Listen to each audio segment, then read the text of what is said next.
All right, we are live, episode 67 of the Gretsch Afternoon Drum Break. It is January the 14th, 2022. My name is Neil LaFortune. I am a Gretsch artist coming to you all the way from Aurelia, Ontario, Canada, which, if you don't know where that is, it's 90 minutes north of Toronto, and it is cold here. It's cold. It's minus 15. But today's guest, I have been waiting to chat with Mr. Ash Soan now for a while. I've been following his career the last while, and I'm telling you, he has played with so many top artists, musicians.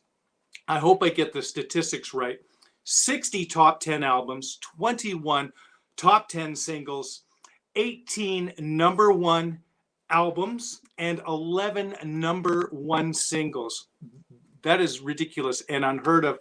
He has played with such folks as, let me just, I had to make a list here. Cher, Cee Lo, Robbie Williams, Billy Idol, Adele, Enrique Iglesias, Dionne Warwick, Tori Amos, The Voice UK, Rumour, James Morrison, Cee Lo, Celine Dion, Ronan Keating, Sam Smith, Alicia Keys, Rod Stewart, as well as soundtracks from movies and shows. And he also has an incredible recording studio called the Windmill, where he records a variety of projects there. So everyone, I'm so excited to announce today's esteemed guest, Mr. Ash Soan. How are you? I'm fantastic. How are you? Thanks for joining us. Yeah, I'm all right, thank you. Yeah, it's not as chilly here as it is with you, though. It's pretty chilly, but nowhere near that. That's crazy temperature. Yeah, it was actually nice yesterday. It was only about -2, out shoveling the snow a little bit in just the Gretsch hoodie, but today it's not so great. So where are you located, Ash? So I'm on the east coast of England, in a little county called Norfolk. Okay. So it just sticks out on, it's like the bit that sticks out on the sort of pregnant part of the UK. Yeah, so about 3.5 hours from London, about 4.5 hours from Manchester, which is further north. So I'm sort of in the middle of England, but to the very east. So the coast is about half an hour from my house. Oh, that's lovely. Yeah. Now, why there? Well, I lived in London. I moved to London when I was 21, and I was there for many years. And I toured and I worked in town. Then I met my wife, and we started thinking about children. And it was like, well, are we going to stick around in London, or are we going to head out? And we both decided that we would come to Norfolk, which is where my wife's family are kind of based. So the family is pretty close. Mother-in-law, sister-in-law, father-in-law, it's all, they're pretty close to us. So that was why. That's fantastic. And the fact that it is a really great place to bring up kids, So I've got 2 children, and I also really, the price of property compared to London is considerably cheaper. So we got a bit of land which we wanted. We had some outbuildings which was going to be the studio, and it's just a great little location, nice and quiet, and just everything we needed, really. That's why. That's fantastic. I commute to London often to sort of get to go to studios. I was in Abbey Road last week, for instance. But it's a 3.5 hour drive, and then so it's like 7 hours in the car with the drums. And often the session's maybe 2 hours. So it's a bit of a strange thing, but it was my choice, to do that. Nothing wrong with playing in Abbey Road. I did see your pictures, and you were in Ringo's spot, and then you were in another location in the studio. What was that? Yeah. So that's for a relatively new artist, British artist. And we all play together. Freya Ridings, her name is, and she plays piano. And there's a bass player and myself. They put me in Ringo's, like you say, Ringo's spot, which is exactly where Ringo was there. Wow. If you look at the historic sort of photographs of him. And we tracked there for a little bit, and then they put me in the dryer room, which is just at the other end of the room there. And I guess it was always a booth off Studio 2, but the Beatles would always record in that corner. as a band, you know, and then they would section them all off, which is what they did with us for the first part of the day. Yeah. That's amazing. How many tunes did you record there? We only did a couple, actually, but you know, we were there for, you know, about half a day, getting the sound and fiddling around. I mean, it's a fantastic place to, you know, when you walk the door, it's like, you know, yeah, kind of, and I've recorded there a few times, but each time you go through, it always makes you feel pretty amazing, you know. That's incredible, especially after the documentary being released. Yeah, to get back, yeah. And watching that. Did you watch much of that? Yeah, absolutely. Fantastic. You That's know, crazy. what a thing. I mean, you know, I think every musician should watch it, even if you might be on the fence about the Beatles. I think it's worth a look. If you know, if there's a lot of people that don't like the Beatles, which is I find it quite interesting, but some people just don't get it. They don't like that, you know. There's some younger people, I guess, that might not feel it like we do, you know, in some respects. But I think it's worth watching just historically and seeing like what happened and how did it all work. And it's not just them. It's like that is bands of that time. So that could have easily been Led Zeppelin or someone that you're watching. It's if they had a very similar working attitude and together, I think, you know.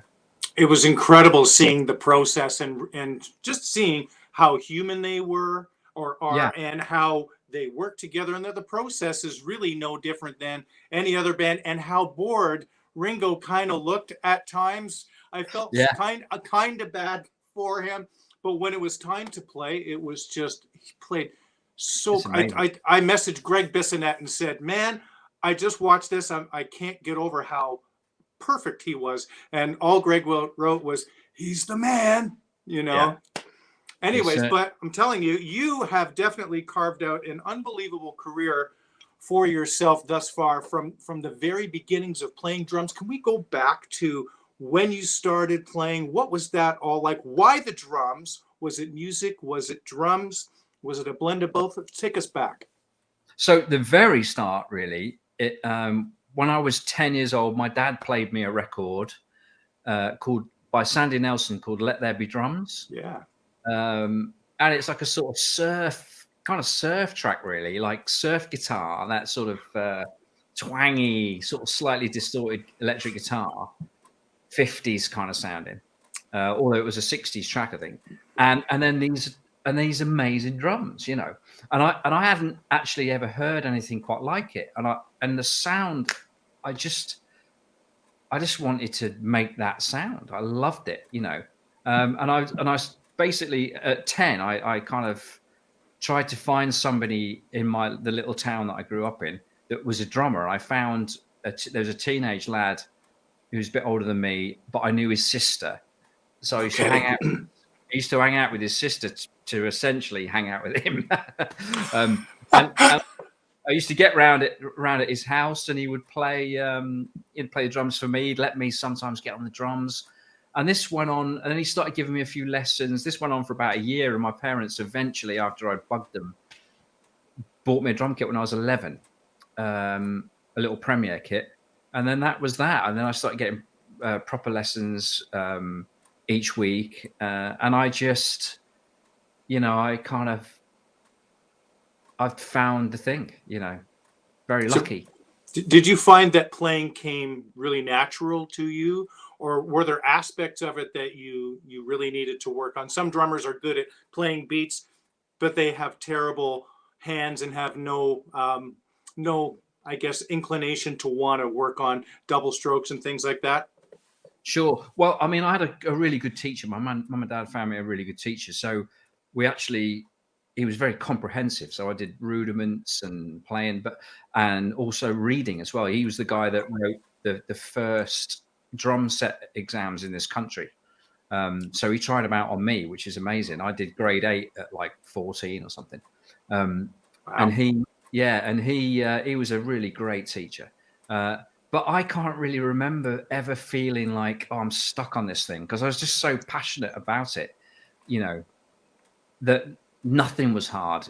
I mean, I'm sure it was. There were beats that were really difficult, that were difficult, I'm sure. In fact, I remember Hemispheres Rush. Come on. And I remember trying to play that, I can't remember what the tune was. It might have even been called Hemispheres, but it was like, Yeah. oh, La Villa Strangiato. There you go. Yeah. And I remember, so at like whatever I was, 12 or something, I remember thinking, this is quite a hard beat, you know? Yeah, that's for sure. And I remember thinking, oh, I really like this because it was a challenge, you know, that record. But I used to just come home and play to records, all sorts of stuff, Phil Collins, everything, you know, whatever. Wow, yeah.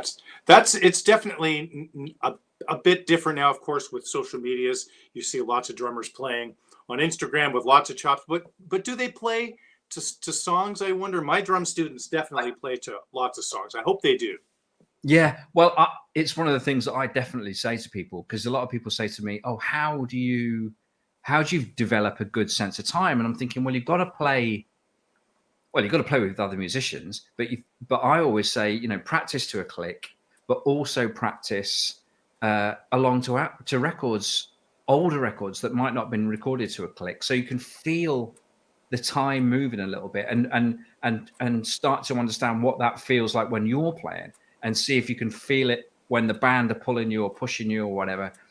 And so I think it's a really good discipline to be able to play along to stuff, and it's I hear about it with other drummers that they did the same thing. You know, it's so often I hear someone going, "Oh, you know, I used to just play to tapes or CD." It's like, yeah, I mean, so many of us did it that way, you know.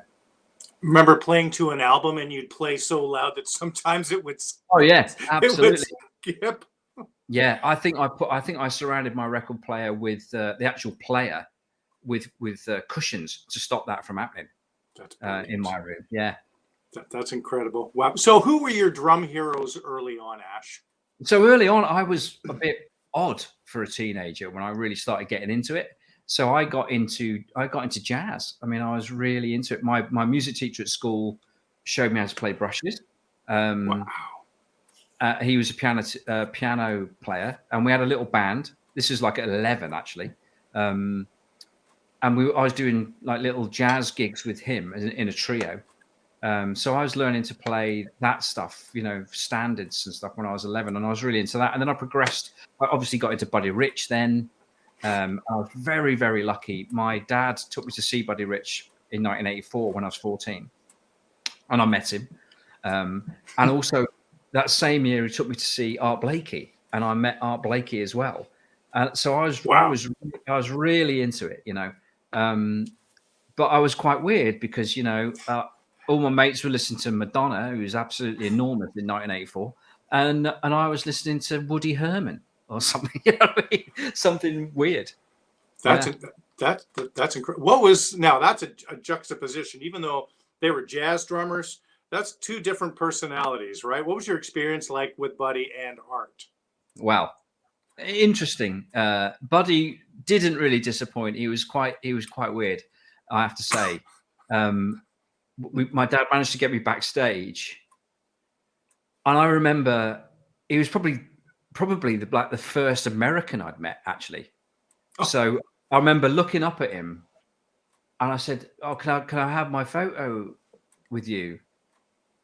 And my dad was about 10 feet away, and he just looked down, and I think he must have said camera, but it sounded like "can you?" like that. And by the time I'd looked at my dad and looked back, he'd walked off. he just left me standing there and walked, which was a bit strange. But we must have got a bit closer because I've got the program for that show, you know, like the magazine thing, and he'd signed it. I've got that somewhere.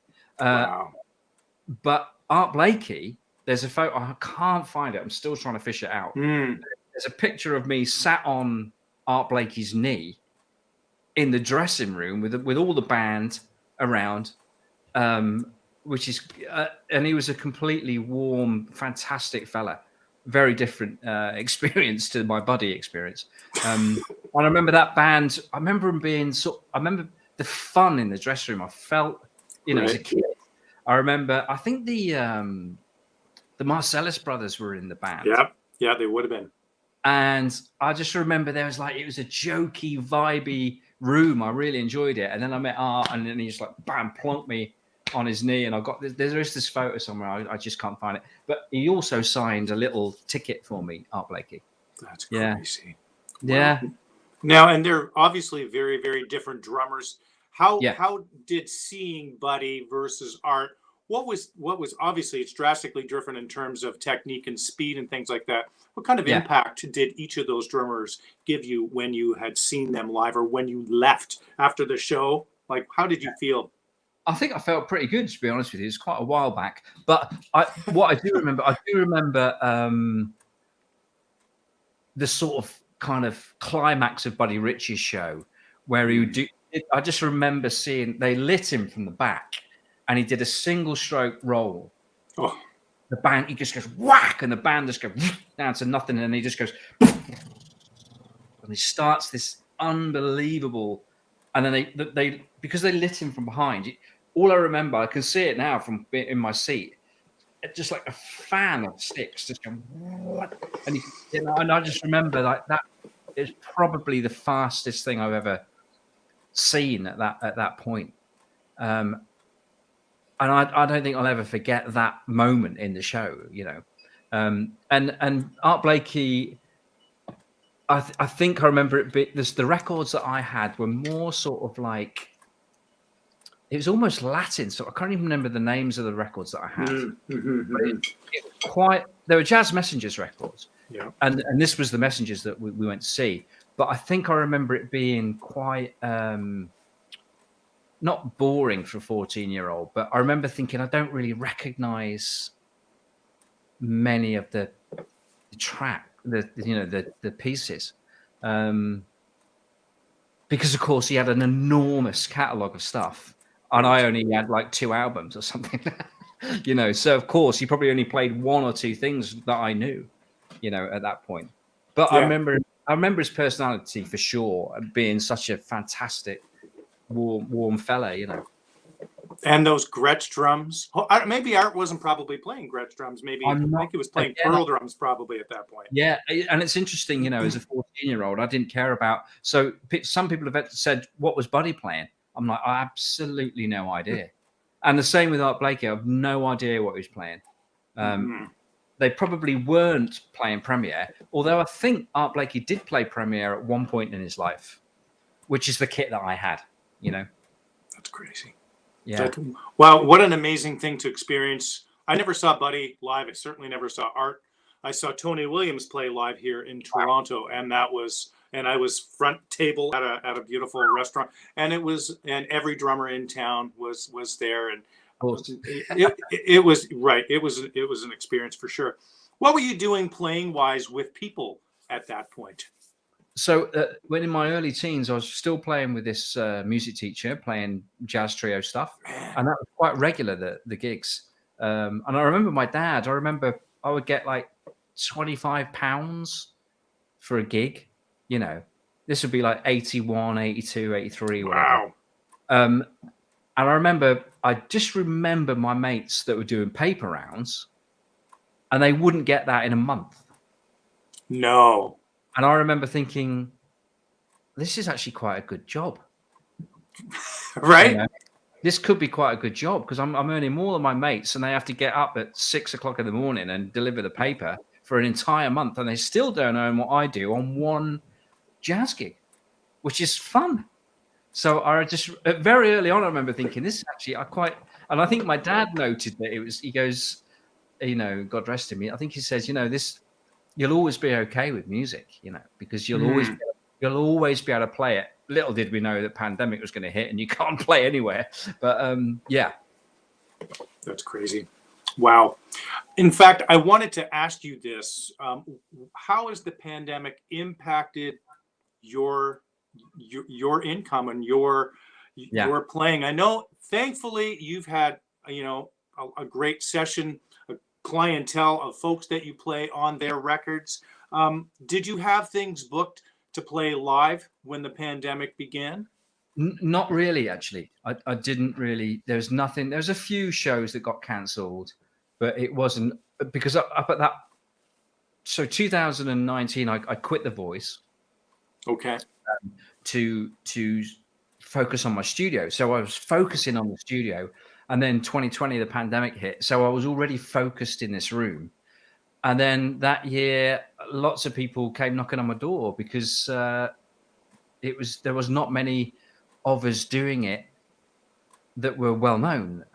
So I got lots of people sort of knocking me up to sort of for work, which was great. And then of course everybody realized, well, we've got to, you know, quite rightly, we've got to get some sort of room, we've got to get some sort of system together. So and now there's like the entire world of drummers can record themselves, but it certainly wasn't like that at the beginning of 2020.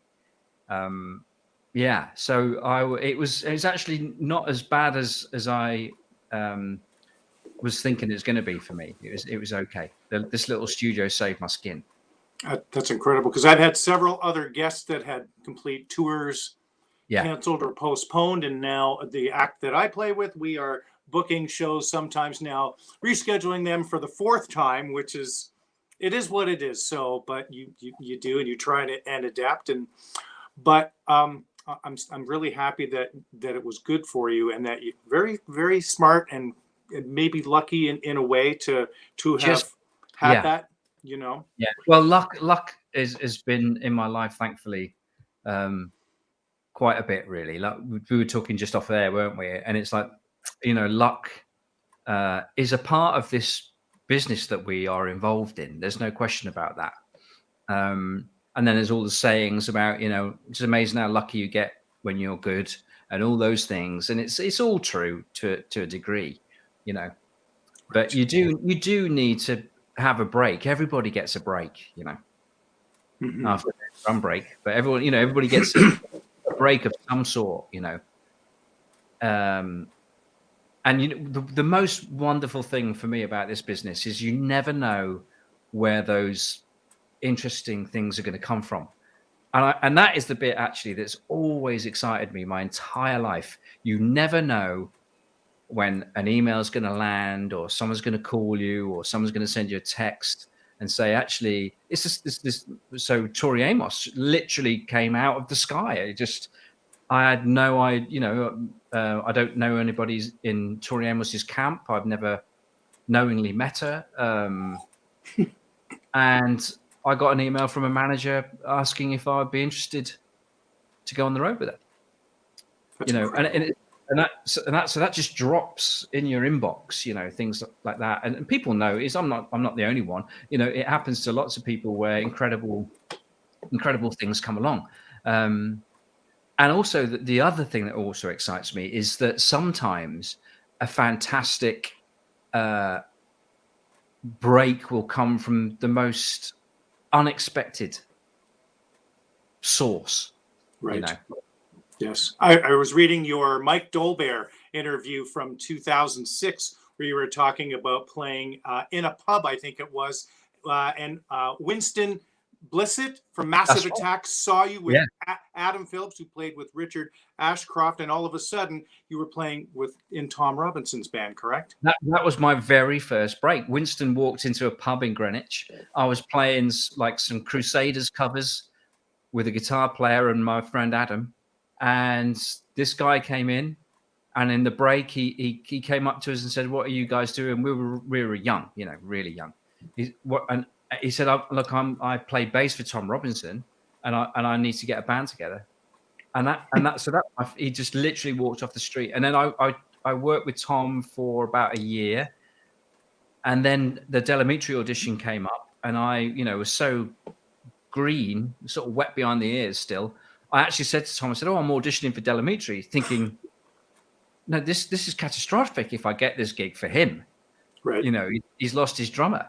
No, I just told him, I said, "Oh, I've got an audition for Amitri." He's like, "Oh, great, good luck with that." Anyway, and then I get the gig, and it was like a week or two before Glastonbury, and I contacted him.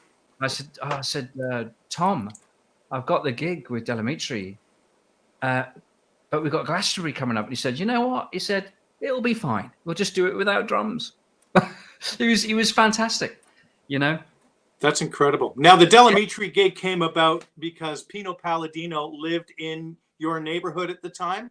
He lived just a few doors up. So I was very, very lucky early on Wow. with bass players. So the first sort of big bass player I met was Winston. Winston showed me how to play reggae. And I played a lot of reggae with Winston when I was younger. And he showed me the beats, you know, Awesome. and most importantly, the feel. You know, Winston's from the Caribbean, and he's not actually from Jamaica. He's from an island off Jamaica, I think. But, you know, he told me this is how it is, you know, and I felt it from him. And then I think I was in London for about 4 months, and I was walking back. This story I've told a few times, but some people haven't heard it. I was walking back to my little flat in southeast London at about 2:00 in the afternoon, and a guy came out, very quiet little neighborhood, and a guy came out of his house with a bass on his back, and I was like, great, there's a musician in my street. And he proceeded to go over to a brand new 7 Series BMW and go, whoop, whoop. And I was like, okay. I'm walking down the road and I'm looking at him, must be like this, like gawping at him. And he looked up and he saw me, he started smiling. And then when he looked at me, I recognized him. I was like, Mr. Palladino. And he went, yeah. Came over, shook my hand. And he said, did you play? I said, yeah, I play drums. And he went, you play drums? He couldn't believe it. He said, that's the first time I've been recognized in the street by a drummer, he said. And I said, well, you know, and he just literally lived, you know, 3 or 4 doors up from my house. And I was 21 at the time. I was relatively naive, and I would just knock on his door every day. I would take him donuts. In the morning, we'd have donuts, go to the studio. And he was so... I did a session with him last year. Oh, man. A wonderful session with him last year at Mark Knopfler's studio. And we were hanging out all week. I mean, this is 30 years later, over 30 years. Wow. And I said to him, I said, thanks, Pino, you know, for opening that door, literally, and letting me into his life, because he was so fantastic. He would every time he'd go, yeah, come on, Ash, come on, we'll go down. And I'd go down in the studio and he'd play me stuff. Like I remember he played me DAT. He had DAT, you know, DAT tapes.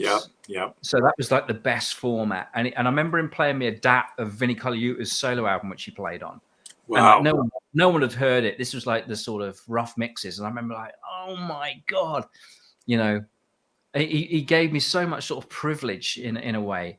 And I thanked him last year, and he said, Ash, he said, you were just like, give it to me, you know. He said, you were so hungry. He said, he goes, I couldn't ignore you, you know.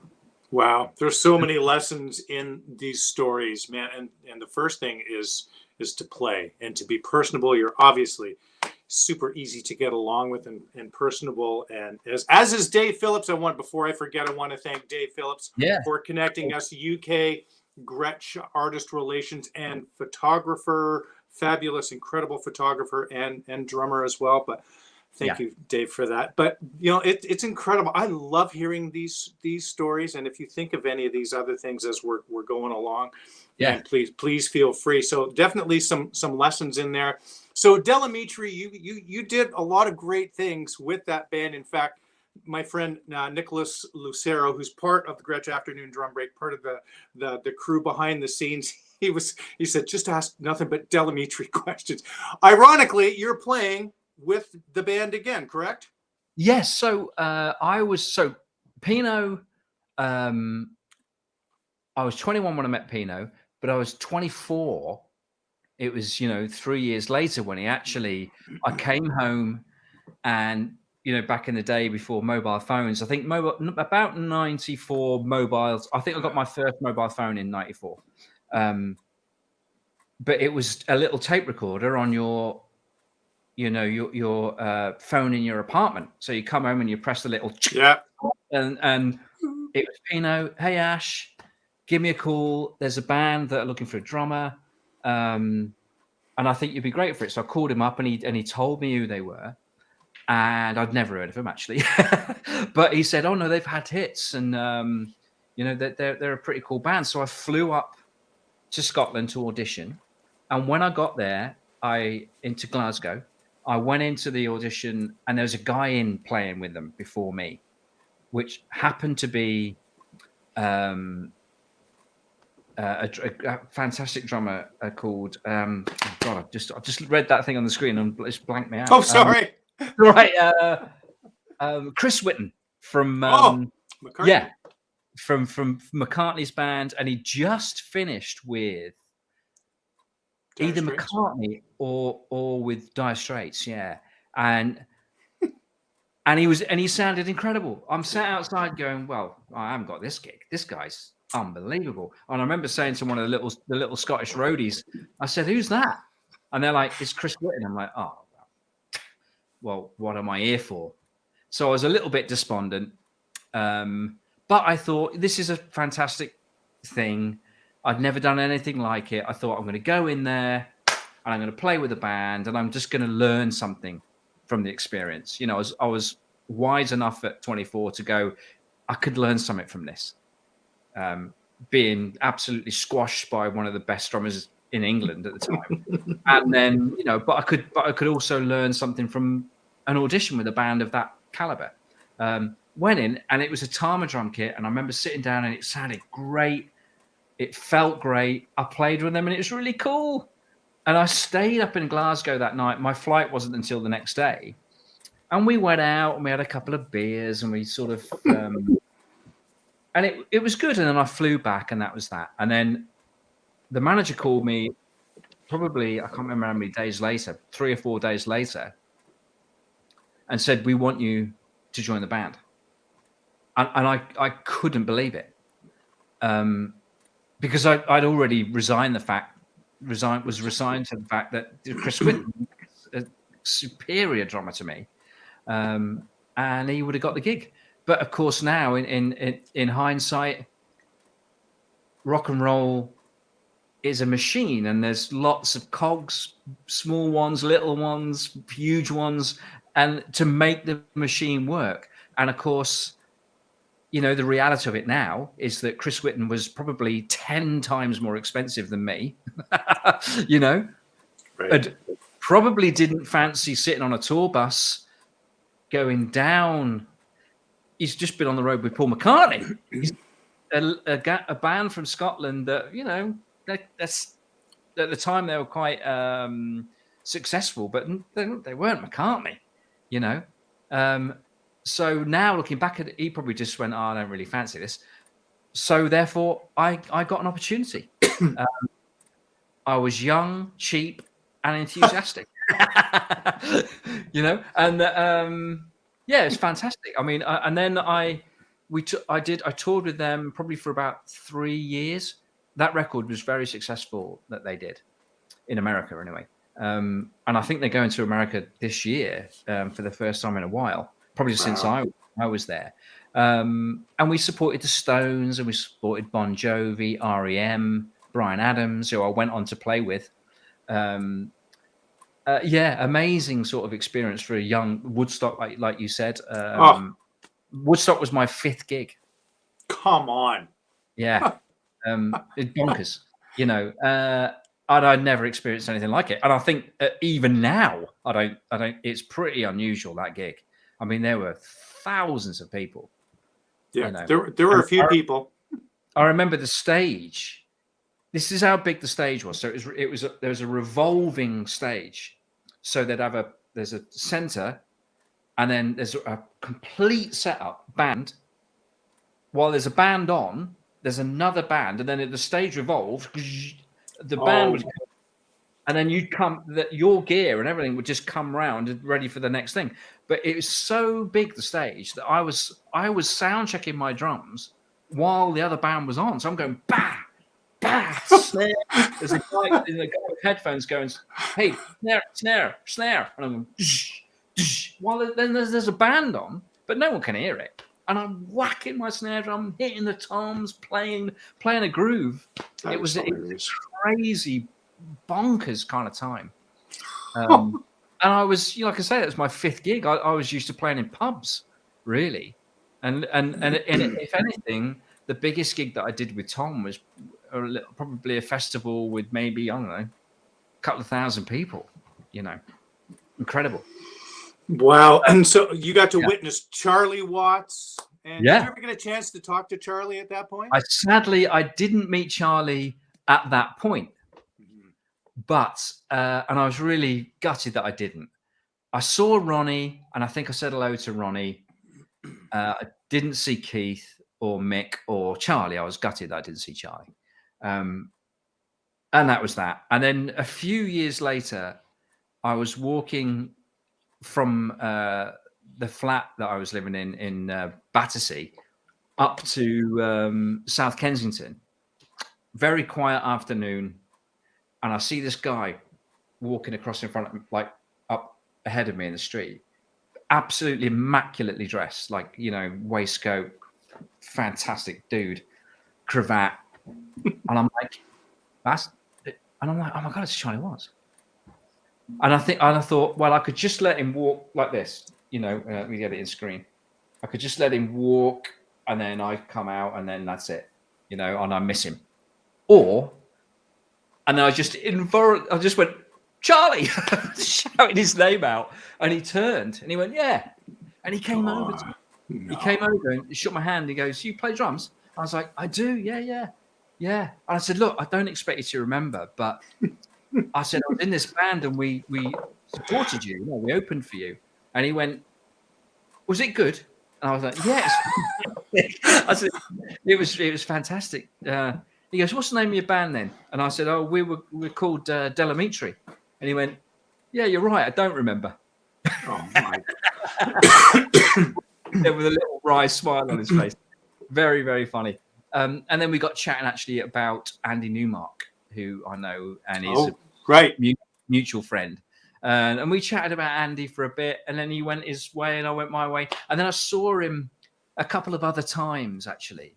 On the King's Road, and this next time I saw him, we didn't speak, but he walked past me and he just nodded, and I don't know, he might have just nodded because I was looking at him, or he might have nodded because he remembered, you know, he remembered me.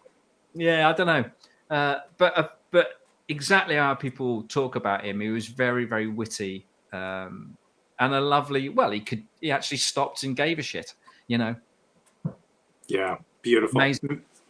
I remember being a young drummer and being into Neil Peart from Rush and dismissing Charlie. And then a few years later, maybe a decade later, listening to Charlie just at the intro of Honky Tonk Women and listening to how he whacks those drums in that pocket and the sound and the air in that bass drum, like the hair stood up on my arms and my neck thinking, that's what I want to do. Well, what I say to younger drummers about Charlie and also about Ringo, because a lot of people go, "Oh, Ringo." Oh man, it's like, well, just try and do it, because it's difficult.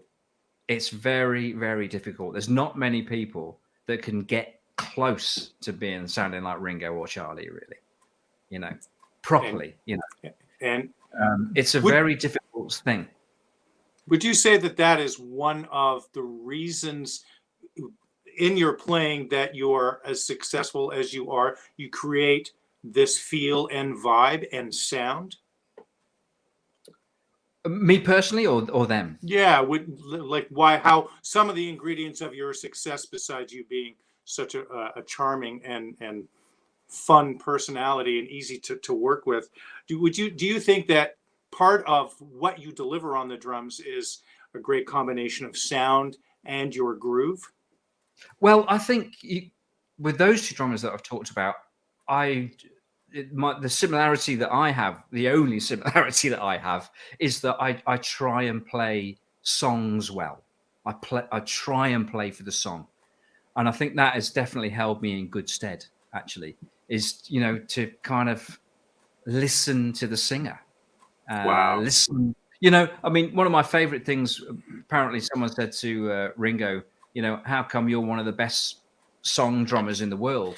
And he just said, well, I'd only do a drum fill when they stop singing. And I'm like, well, that's an absolute nugget of gold. So he wouldn't fill until the vocal stopped, and then he'd do something. And then you just go, well, I mean, that's absolutely genius, you know. But it's amazing how many people fill over the vocal, you know. And actually, I mean, what's interesting now with music is a lot of singers quite like that when there's energy behind them. But you know, traditional singer-songwriters, the singer doesn't want you to do a massive triplet fill over their entry into the verse. They just don't, you know. Right, right. What happened after the Amitri gig? Where did you go from there? So the Dells, I did a record with them called Summer the Suckers Parade. And it did well. We recorded it on tape. It was one of my sort of first sort of big recording experiences. And then I left the band. I fell out, not with the band, but with the manager over the business of that record, actually. Okay. Just the usual splits, why, where, when, how. And I was still young and very, like we talked about earlier, blind faith, and sort of like had a lot of faith in myself. Sure. And I just thought, you know what, I've been with them for 3.5 years. I'm going to give it a try and see what else is out there for me. Without having a gig, I left the band.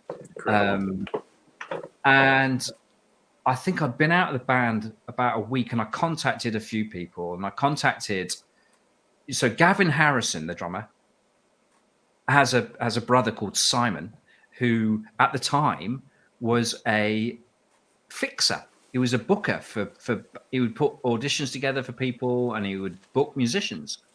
And I called him and I said, Simon, I'm not in Amitri anymore.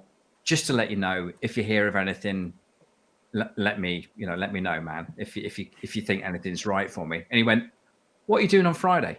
I'm like, oh, nothing. He said, well, there's this band called Faithless. And they're auditioning. He goes, I'm sending about 9 guys now, and you'll be the 10th drummer to go on Friday.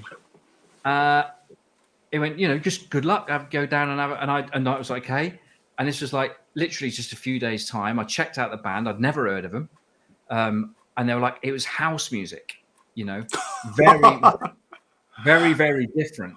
Wow. You know, floor on the floor, energy, dance music.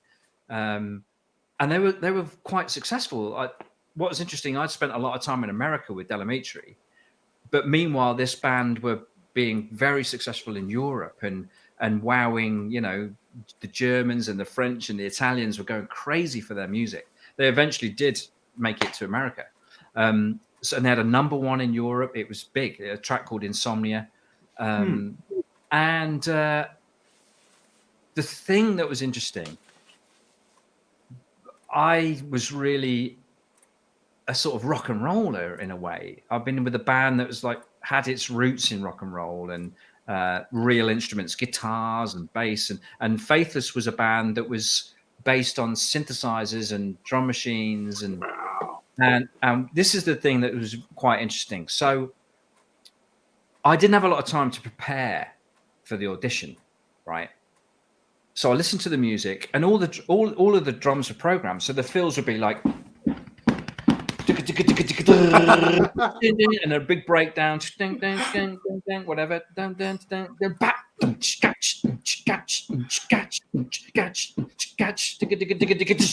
all like that, all of it, all the way through. And I'm like, well, okay, cool. But what was interesting, I think all of the other drummers, I don't actually know who auditioned.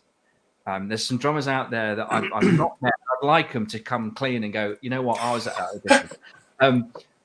But what I think happened is all of those drummers listened to the music and they played it correctly. So it'd be break.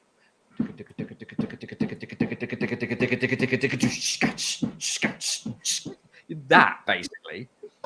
And then stop and play like machines. I think they probably all played like machines. Now I didn't. I went in there, and when there was a space, I'm like, you know what? I'm gonna. And I was really into Mitch Mitchell at the time, so I was doing like Mitch Mitchell flowy, sort of, you know, triplet-y fills, like big flamboyant, swooshy, mental things. And the more I did it, the Maxie, who was the front man of the band, the more I did those things, the more it sort of energized him. He loved it, and I got the gig. That's crazy. I didn't play it like it sounded on the record. I just had a bit of fun with it, and I was the only guy out of probably the 10 drummers that did do that. And also, if I'm honest with you, I didn't know who they were. I was like, well, I'm just gonna have a bit of fun, because I didn't know if I wanted to work with them or not. I was just like, well, I'm certainly not going to stop and then, do like a machine fill. Nah. So I just had a bit more fun, and I immediately got the gig. That's incredible. You exuded this joy, and you were different.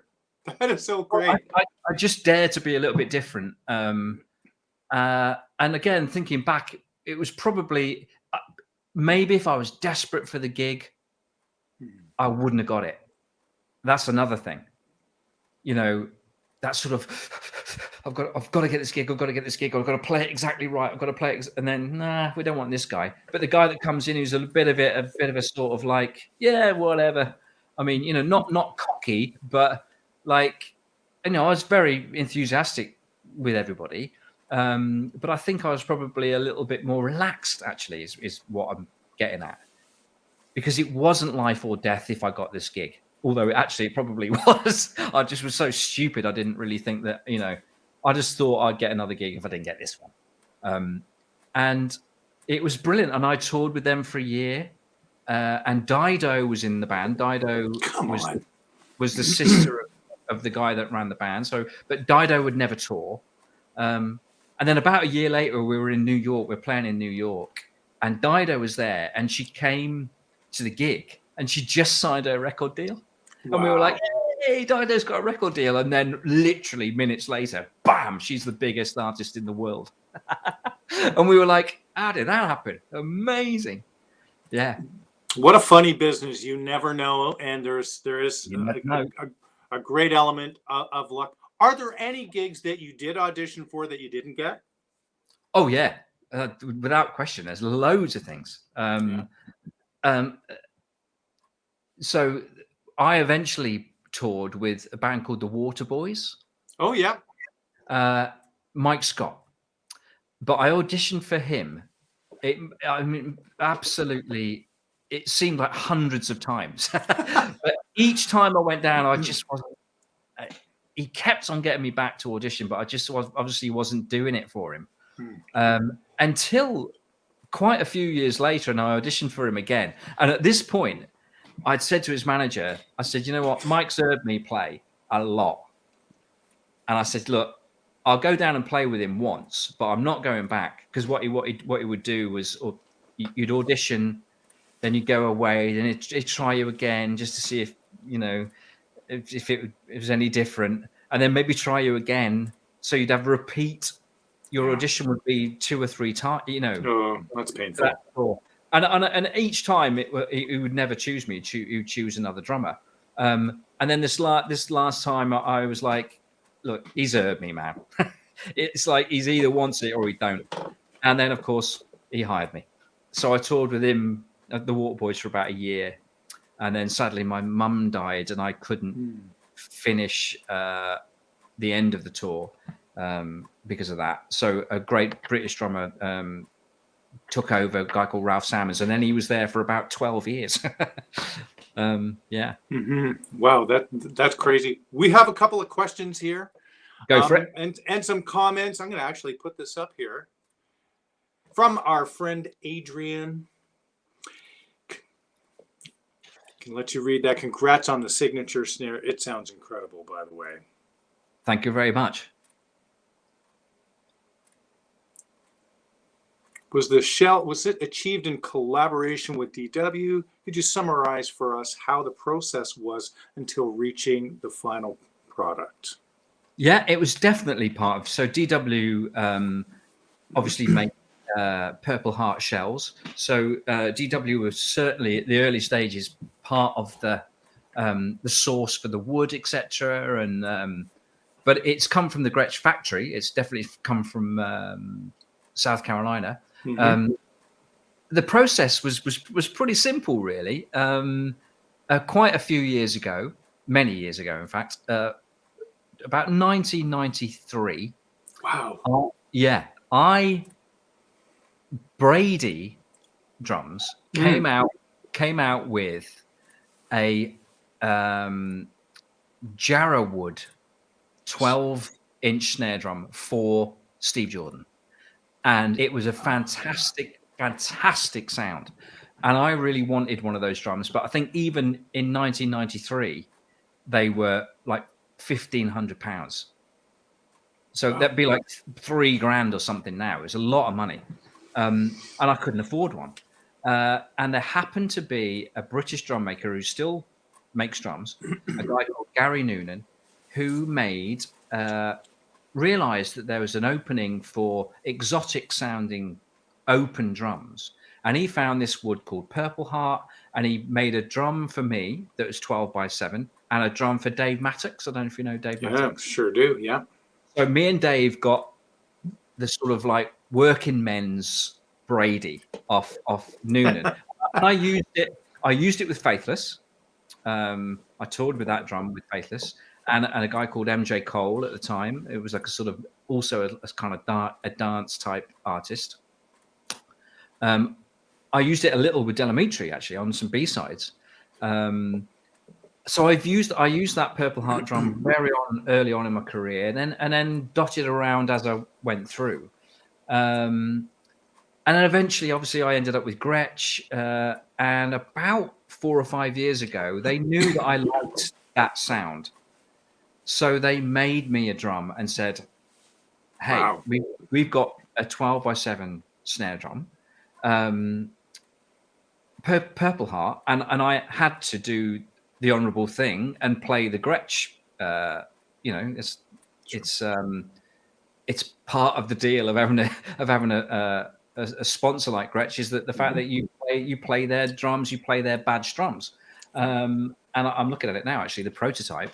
Whew. And from that prototype, a couple of things changed. I think the bearing edge changed.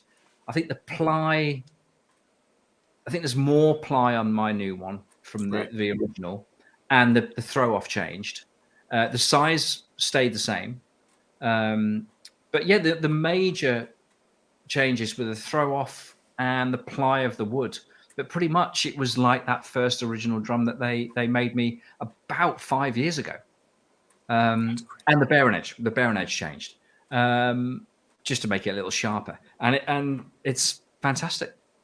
And I'm very happy it's out in the world now. So that's the story of the Purple Heart thing. But yes, he's completely correct. I think the initial wood was sourced from DW. Wow, that's fantastic. Yeah. I had no idea there was a signature drum coming down, and I was pleased to see that it was the very week of our show, so we can definitely. Man, I'm telling you, the video. I thought you actually had shaved your mustache and beard, because I'm like, oh, he shaved it off. He's not going to have. But I'm pleased to see it, and hopefully Tori Amos is cool with you. Well, you never know. She might go, I don't like moustaches, in which case it'll go.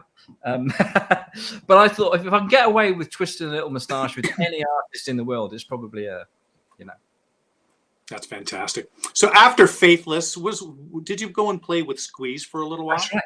So I an opportunity arose with Squeeze while there's a big break. We had like 4 months off with Faithless.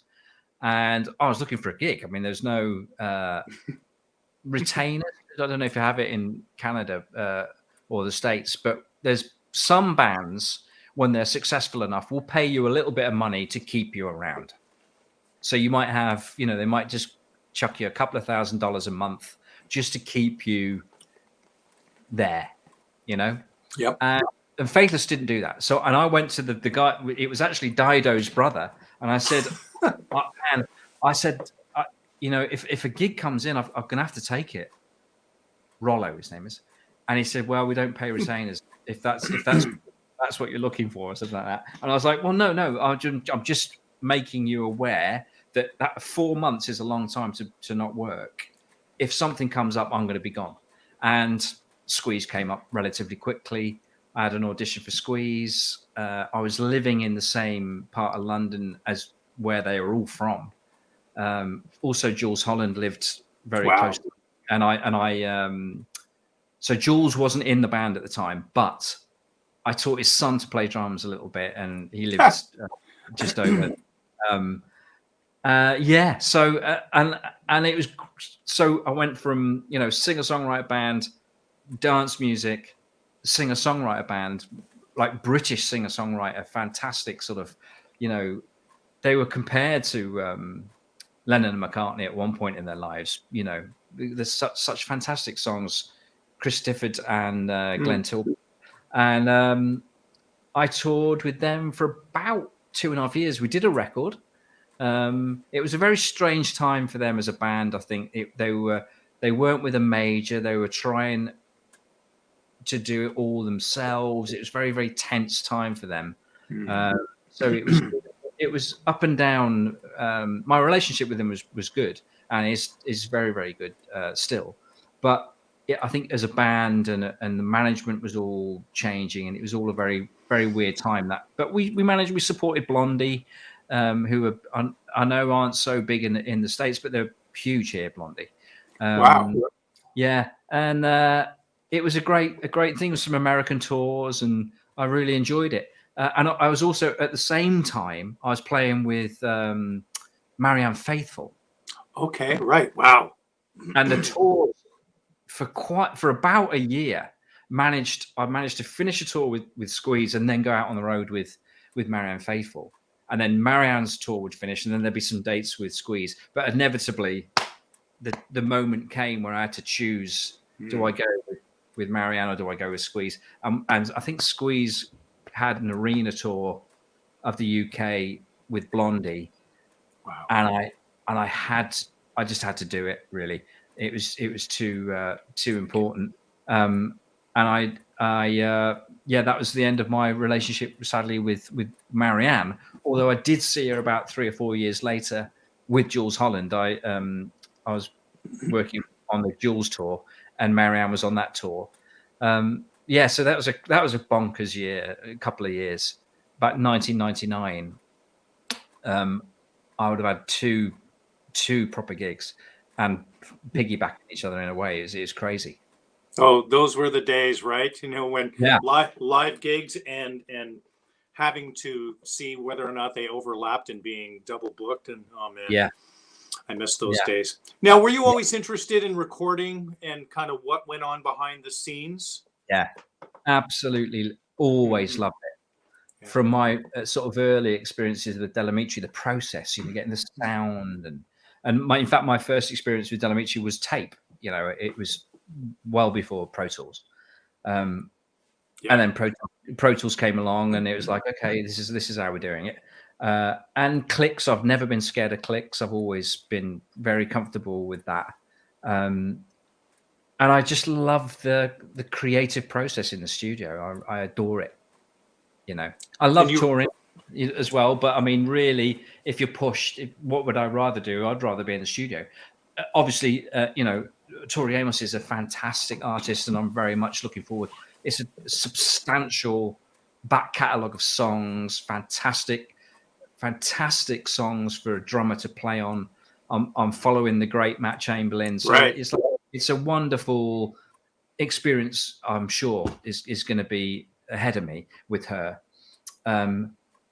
But you know, if I really was pushed, it would be I would rather be here recording in my studio. I love it. You know, that's wonderful. Where and when is that tour supposed to happen with Tori? So that I start rehearsing with her on Tuesday.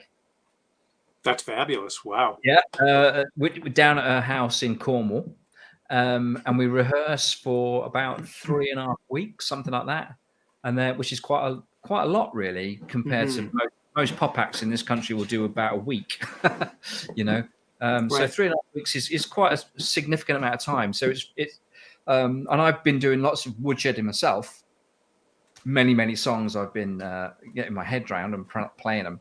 There's some interesting tunes there, odd time stuff, and also it's great, you know.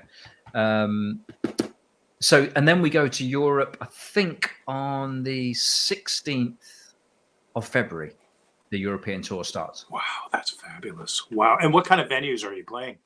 So I think she does theatre, basically theatre size, Sure. and but she'll do, like in London, she's doing 2 nights at the Palladium, so it's about whatever 6,000 people over like 2 nights or something. Oh, beautiful.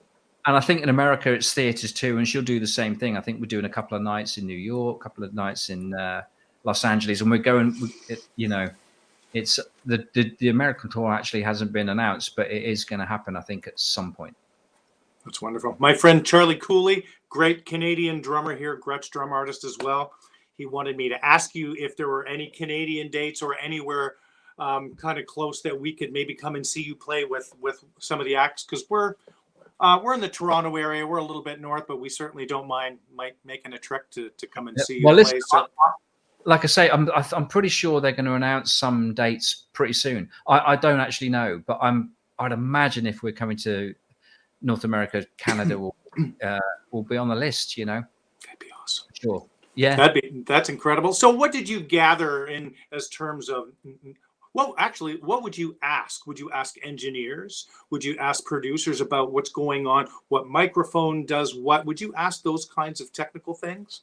Well, a little, but I would always just watch and try and learn. And you know, it's interesting when I started putting my little rig together here. You know, there's microphones that you would see all the time. Right. You know, so the Coles overheads, 4038s, I would see those on nearly every session. And it was quite interesting because I remember talking to Jeff Lorber, who's a jazz fusion keyboard player. He's like, "What are your overheads?" And I go, "Oh, they're Coles 4038s," and he'd never heard of them because they're British BBC microphones and ribbon microphones, which is an unusual.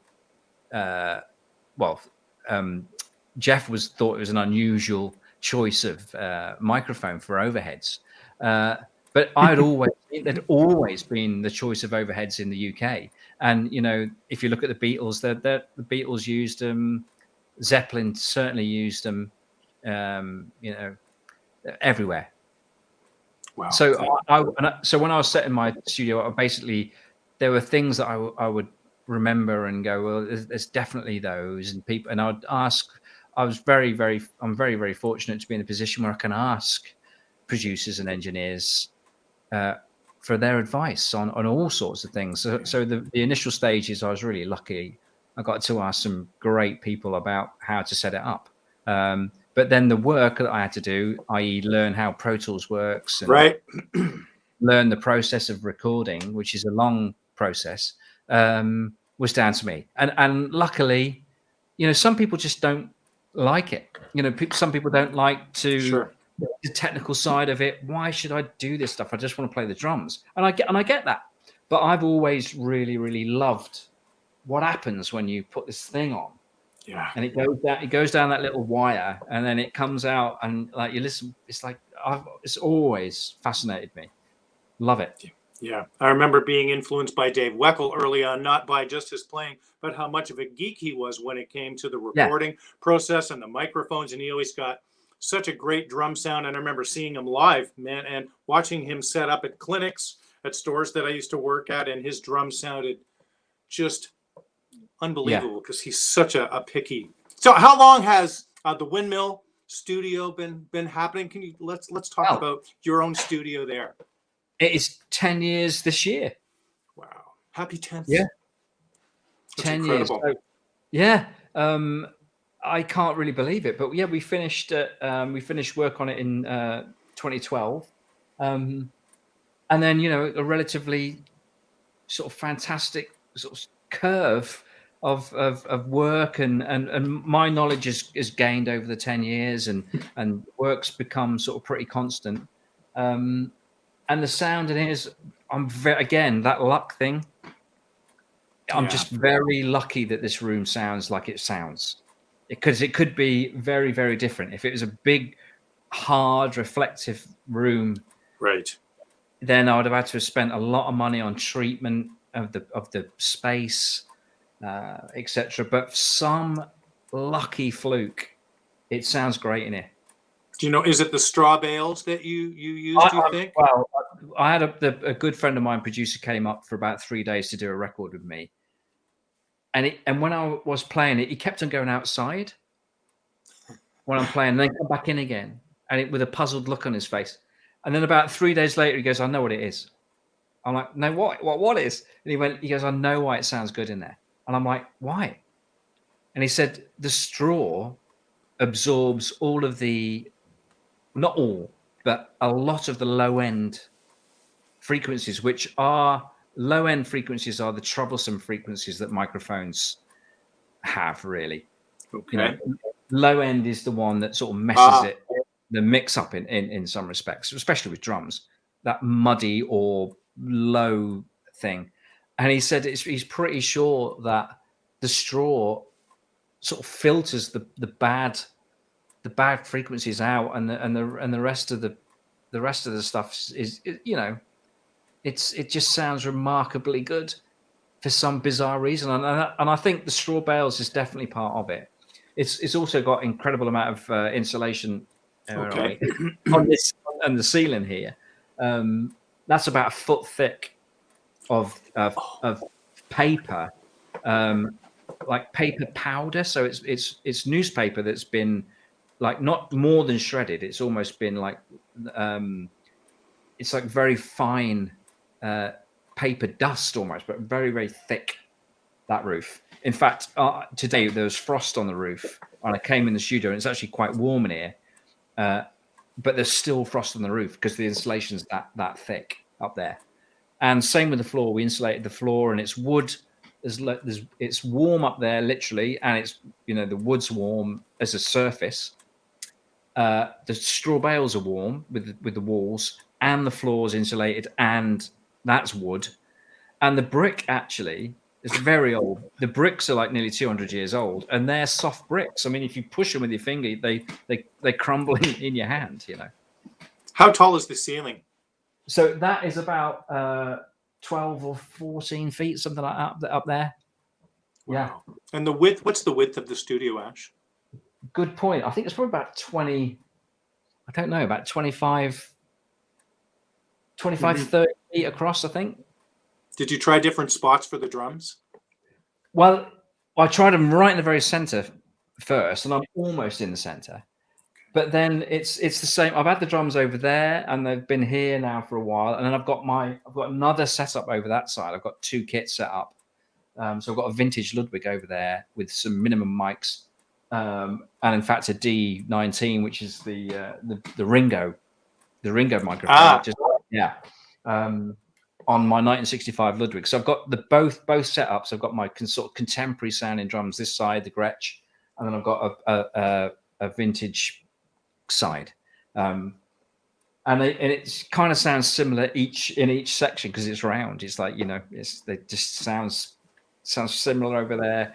Because there's no corners. You can't sort of stick yourself over there and go, oh, actually, it sounds really different, because it's like, well, it just sounds how it sounds in here. That's incredible. Now, for those who don't know, why is it called Windmill Studio? So let me grab a picture. I'll be back in 1 second. Sure.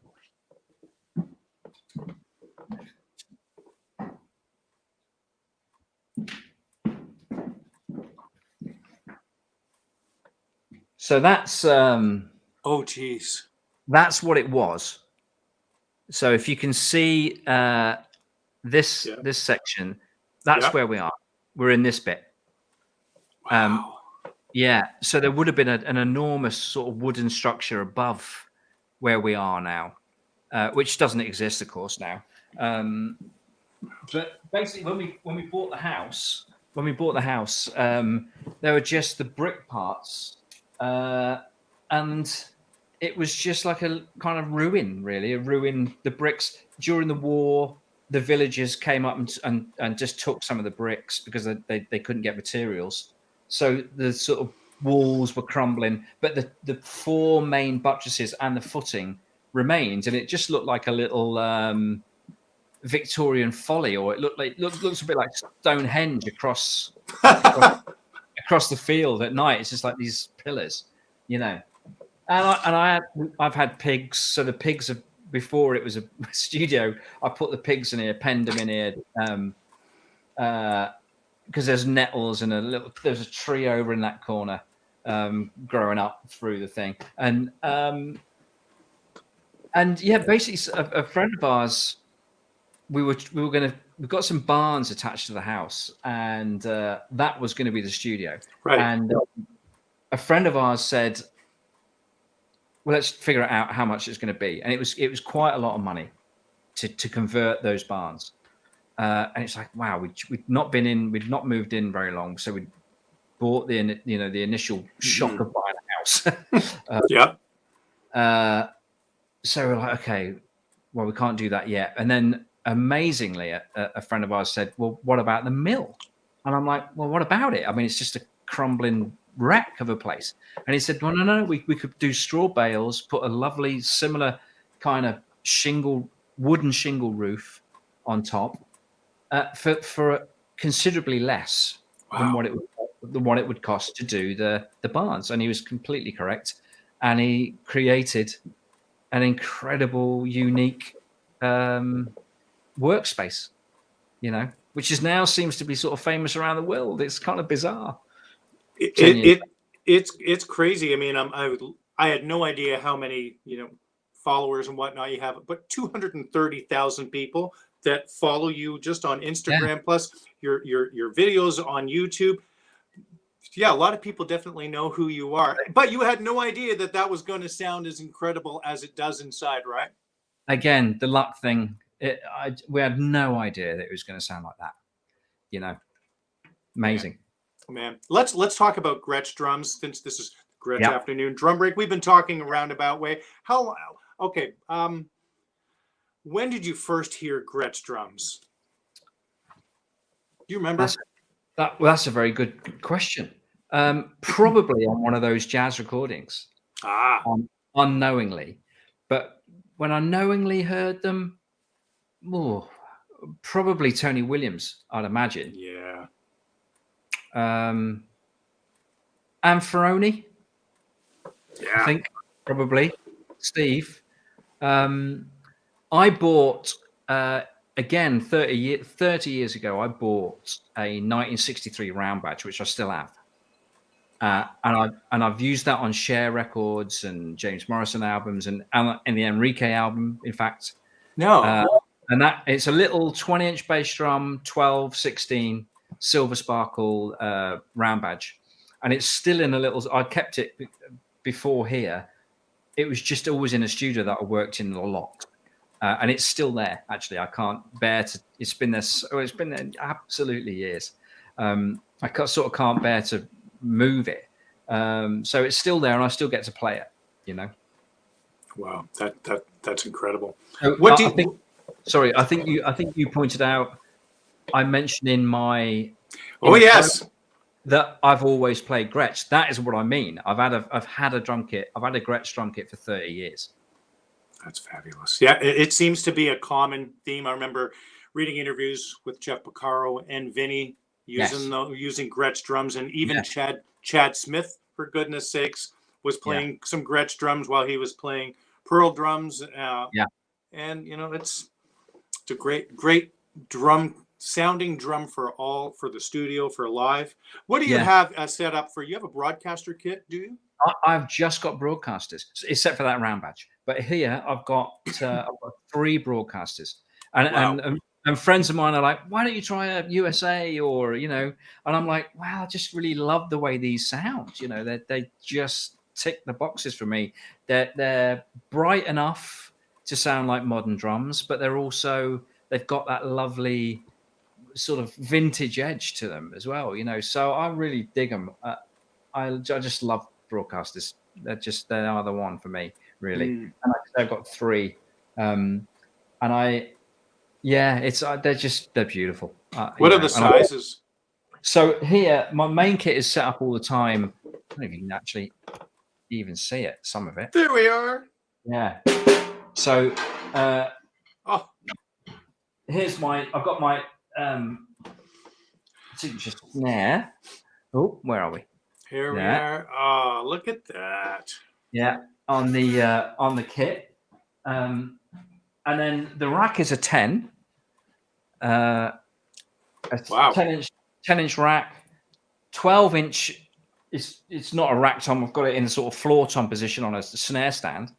Then I've got a 16 floor. Then I've got the main kick is a 22 by 14, and then I've got another bass drum which is a 20 by 16, like a sort of auxiliary kick. And then I've got my Fat Max snare drum, which is a Max Roach signature drum from the 1950s, just to my left, and that stays and never moves. That gear, that is not moving.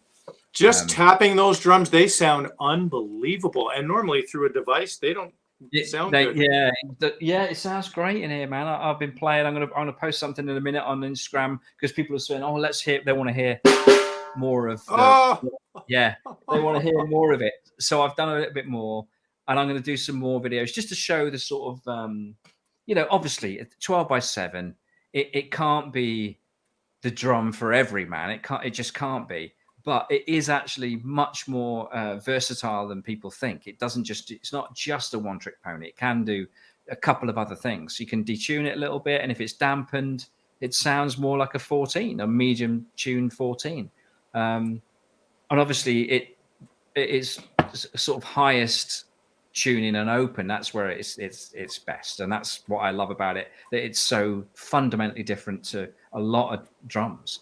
The wood, the Purple Heart wood, it has got a really distinctive sound, exotic, sort of ringy sound, kind of like the Brady.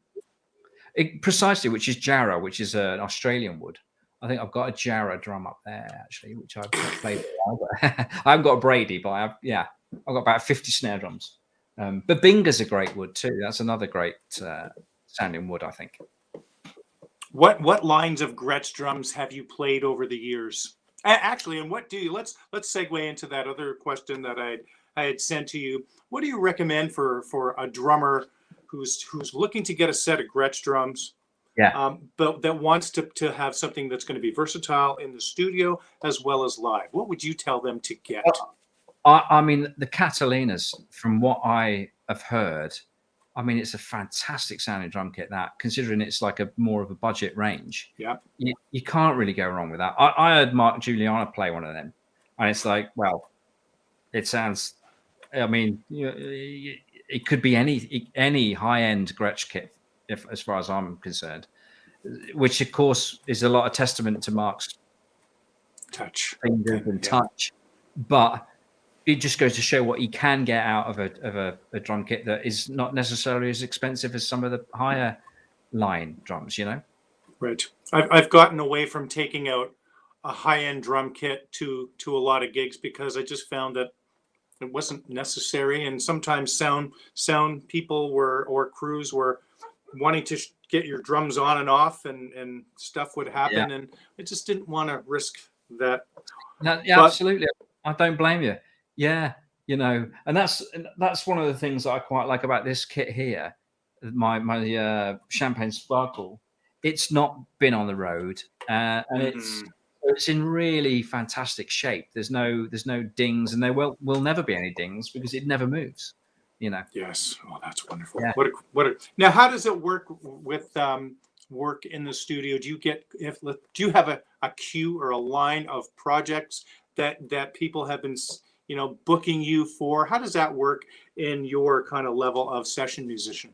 Well, I get work can come from all sorts of places, and this week I've had to finish off a couple of projects because I'm going away. So it's going to be interesting if people now ask me to do some stuff when I'm away, because it's the first time I've been away for so long in years, actually. But I have a little plan up my sleeve. But essentially, where I'm rehearsing, we are at a studio.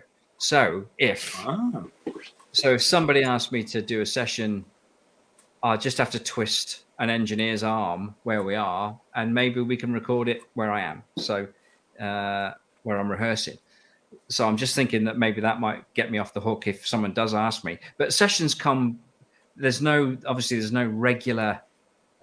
Sometimes you get multiple things at the same time, and then you just have to kind of say to people, look, I've got this on at the moment, but if you can hang around for a couple of days, I can start your project. And most people are pretty understanding like that.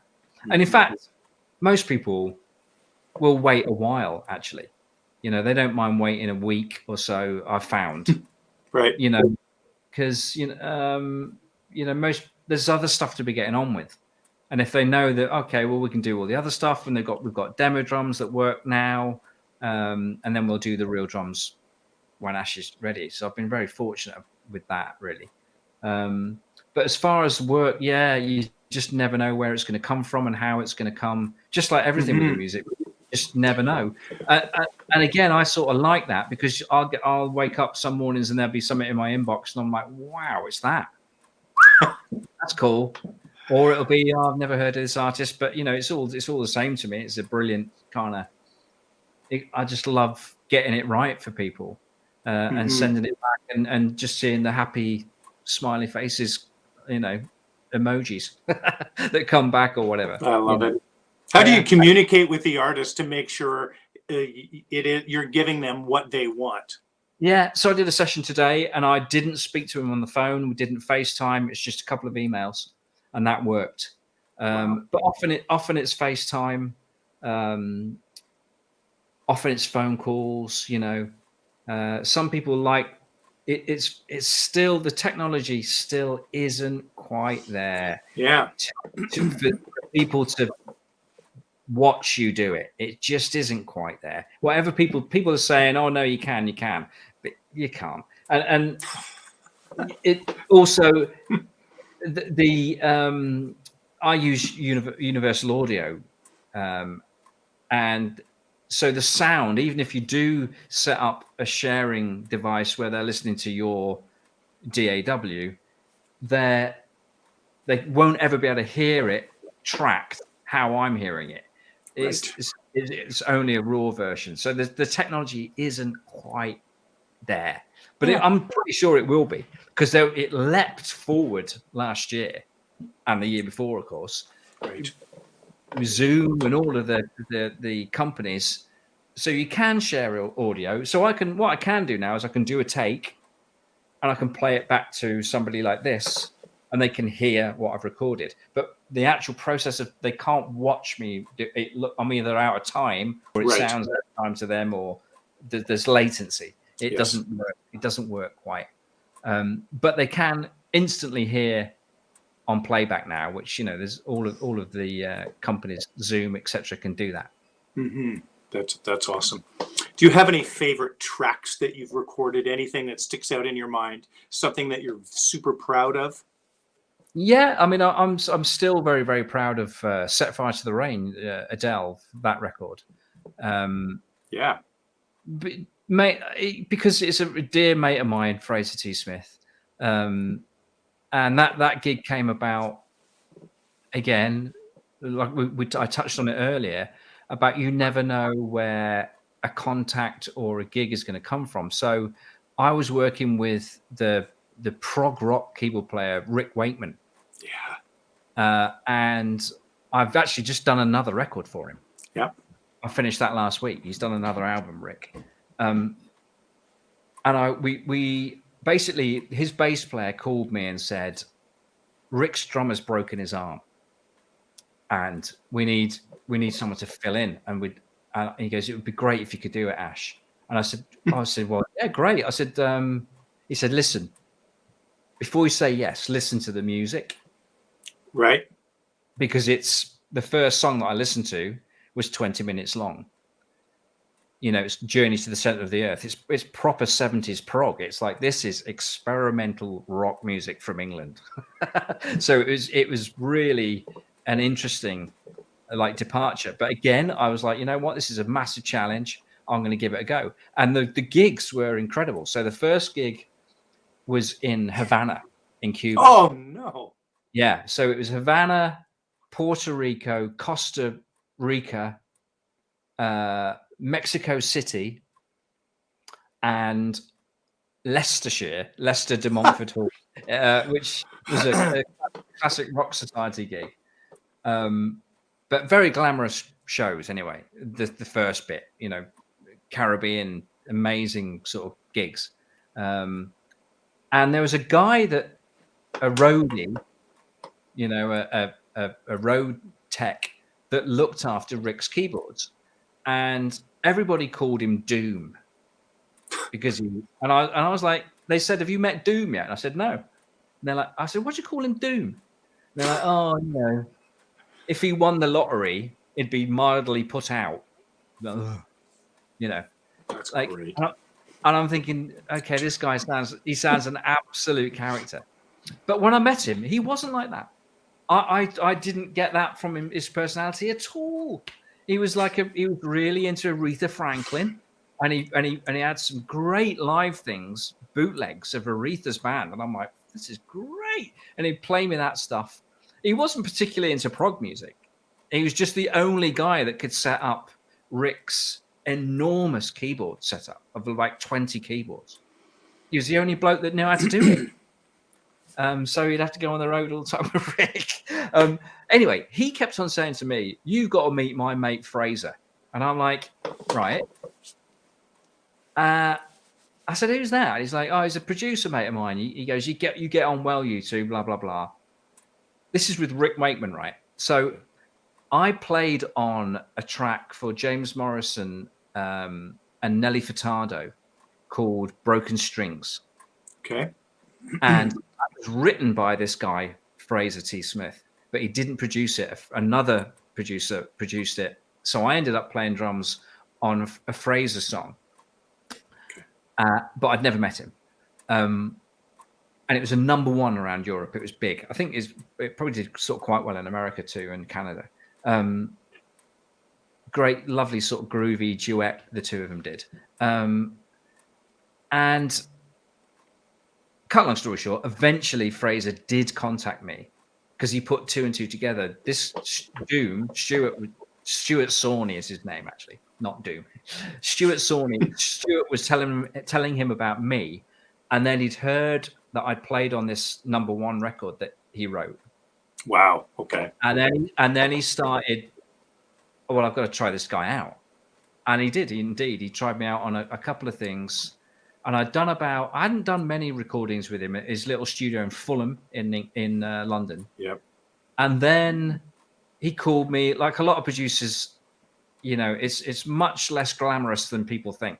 They just go, you know, what you doing Thursday night, and you go down, and often you hear, oh, it's that artist. You sit down to listen to the track. Oh, it's that. They don't even tell you it is. You turn up and you listen, and you know. And that happened that night. He called me. He said, "I've got a session on Thursday or whatever it was."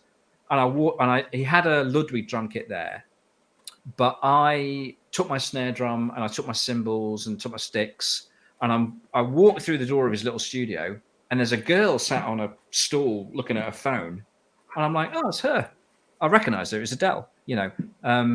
But this was way before she was famous in England, and I think she'd had some hits around the world, but she wasn't massive, the absolute global phenomena that she turned into. And she was wonderful. She was there at the session, and I played drums on Set Fire to the Rain, and she came up with an idea for me to play in one of the verses, and it was a great experience. Wow. And she was very much involved in the process of getting the drum part together and the feeling of it. She asked me who I played for, and luckily I played for somebody that she liked. And she left, and she got in her cab, and off she went. And we were having a beer in the studio afterwards. And I think I said to Fraser, you know, jokingly, "See you at the Grammys." Wow. Right. And 6 months later, he called me up and said, "Do you want to come to the Grammys?" Unbelievable. And that was that. And then she won 6. But that week, I went out to the Grammys at the weekend and watched her, you know, win those 6 Grammys, and then being backstage with everybody and like seeing the whole thing, you know, incredible. And when I was there, I had the following weekend, I had a gig with Sinead O'Connor in Los Angeles. And I thought, you know what I'm going to do? I'm just going to stay in LA. I'm not going to fly home. It's crazy. I'm just going to stay in LA for a bit and maybe see some friends and like hang out. And then I got a call from Trevor Horn, who said, I need you for a session. I said, I can't do it. And he's like, why is that? I said, because I'm in LA. He said, oh, we'll do it there. And then he flew out to Los Angeles and I recorded for Seal at his house in the middle of the week. So it was the Grammys at the weekend, recording for Seal like Wednesday or whatever, and then a gig with Sinead O'Connor on the Friday, and then I came home the following weekend. I know, and I remember on the flight, I remember thinking, I'm not sure I'm going to get a week like that again in my life. You know, it's pretty incredible. Pretty incredible. I was very aware of it being that's unusual to have that. And I haven't actually ever had a week that crazy for a while, but you know, now I'm back in the game as far as the touring's concerned. You never know. You never know what might happen. What did you play on of Robbie Williams? I'm a big Robbie Williams fan. So with Trevor, I played on. Robbie had taken a lot of time off, and this is his comeback record. Yeah. And it's called. I've got the disc up there. It's a very weird title. I'm just going to check out what it's called. Wow. Yeah. Reality Killed the Video Star is actually what the record is called. And then I played on a couple of singles for him. So I played on all of that. That pretty much all of that record's me. In fact, I think on that Robbie record, and it was #1 everywhere in Europe and stuff. And then I played on a bunch of singles for Trevor and him, and it was great. And we did a gig with Robbie, and I shared the stage with another Gretsch artist, Carl Brazil. Oh yes, I had him on the show at some point. Yeah, it was wonderful. So we did double drums, and that's when I properly met Carl, which was 2009, I think. Wow. And we've remained very, very, very good friends since then. I see Carl a lot. He's a great Gretsch artist and British drumming ambassador. I love him. And a fantastic drummer. You know, he is a fantastic. Yeah. Didn't you? And then, Did you play on Robbie's Christmas record? Was that you that played? Well, so Carl played on that record, but I played on the duet with Rod Stewart and Robbie. Okay, right. Which is on that. So I did that. I did a track here for Trevor for Rod Stewart at the studio here, and then I did a couple of others. But the big one that I did with Trevor was the duet Robbie and I think it Takes Two. I think it was called. The famous song.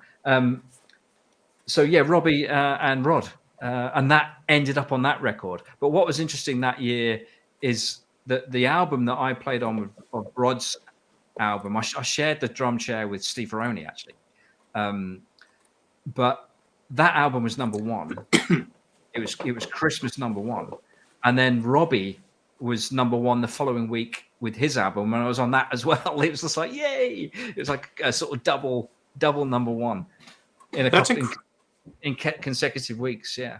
I almost consider you and how things have been going for you as kind of the Steve Gadd, J.R. Robinson of today, playing on so many super successful records and being as busy as you can be in these times with new technology. Because I don't know how much Steve is playing in the studios. I see J.R. Robinson still is tracking all the time, the most recorded drummer in history. Do you know those guys at all? Yeah, I've met them both. I did a couple of festivals, like drum festivals with JR, and chatted to him about stuff. And I loved his personality. We went to dinner, not just me and him, but a bunch of people after the event. And I sat opposite him and we chatted about loads of stuff. JR and Gadd, I met. So his tech in the UK is a guy called Yard, and he was playing for Eric Clapton. And I went down. Yard invited me, and I actually took a young drummer friend of mine down, and we met Steve. And, you know, Steve, you know, incredible. Like, no one's ever going to be right. Ever. No one's ever going to live. No one's going to ever live up to that. I don't think ever again, really. But what I always say to people about him, and about a few drummers, famous drummers that I've met, including JR actually, it is Steve Gadd. When we met him, the younger drummer that I was with, Steve was very, very open with me and him, but he was also mostly interested in this younger dude, and he was being very gentle as a personality towards this kid, and he very warm and very open human being, you know. And then when you listen to him play the drums, he's very warm, open human being when he plays the drums. He listens to people. He's very, very sympathetic to the music, and which is what he was like as a personality. Incredible. JR is larger than life. Yeah, and a big man. He's a very big man. He's there. He's solid, physically solid human being. You know, very, you know, you wouldn't mess with him. And interestingly, that is what his drumming's like. It's absolutely straight to the point, fantastic, solid, reliable groove.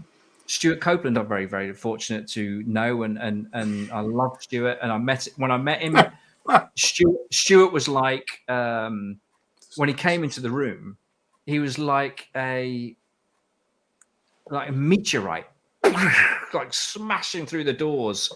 And then he got on my drums and played, and it was the same. It sounded like the guy that's just smashed through the doors, and like so effervescent, full of life and humor, and then when he got on the drums, that's what he sounds like. It's like, wow, there's an unstoppable energy from that dude. And I remember thinking, wow, that's really interesting. I hope I've got that. My personality comes across somehow on the drum kit like those people one day, you know. Oh, you have your own thing, that's for sure. Your own voice, and I watched that left hand of yours, and it's funny. In an interview, you were saying recently about how people are mostly talking to you about the studio and the microphones and the gear, whereas before we used to say, "What are you doing with that left hand?" And what, you know, that. So that discussion has kind of maybe been superseded by the technical thing. But I love watching your left hand. Is there anything that you always do with the left hand as far as grace notes? Is there something, a signature Ash Soan kind of left hand motion? I think either if it's a triplet groove or a straight 16th note groove, usually when I play a backbeat, there's a grace note after it. Yeah. Absolutely, I think every single time. So if with halftime shuffle, obviously.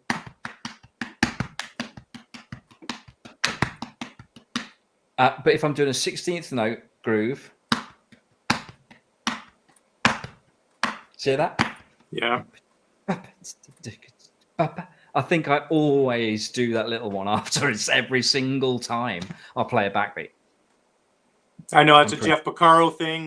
Many drummers play that. I think a lot of drummers do it. And now, of course, it's gone much further. People are playing grace notes in every potential place. But I think that's a pretty good rule of thumb for me, is that I pretty much, it's habit that I will always do one, you know, pretty much. Unless someone says, no, we don't want grace notes on this tune, which does happen. They just want a straight backbeat. But I think if I was left to my own devices, it would always be there. Yeah. Oh, and I love watching you play, for sure, and noticing that. I wanted to ask you, what was the Taylor Swift? What did you play on of Taylor's? Yeah, so that again was another unusual call. That was I played on a Christmas song for her, which I heard this Christmas, and I think I'll probably hear it every single Christmas for the rest of my life. And it's called Christmas Tree Farm. Okay. And she'd written it with a producer that I'd worked with for Sam Smith. And he called me here at the Windmill and said, I've written a song with Taylor Swift, and it's got to come out this week. And this was like the Monday, right? So they had a very rough idea. They sent me piano and vocal and a click. and they had no idea what the beat was going to be. And he said, it's coming out on Friday. Oh my. Yeah. No, So, no pressure. No pressure. So I basically did the drums in, I think, a day or two. We sort of figured out the part, and they were rushing around like lunatics to get this thing out. And it came out, and I don't think it was very successful at the time, actually, which is unusual. I think, but now I hear this Christmas gone, it was on the radio everywhere. People were playing it all over the shop. So I think it's just going to be one of those songs that is just going to be out every year. But I did it. We did it. Yeah, we did it here, and it was a load of fun, you know, and another name on the studio list in a way, you know.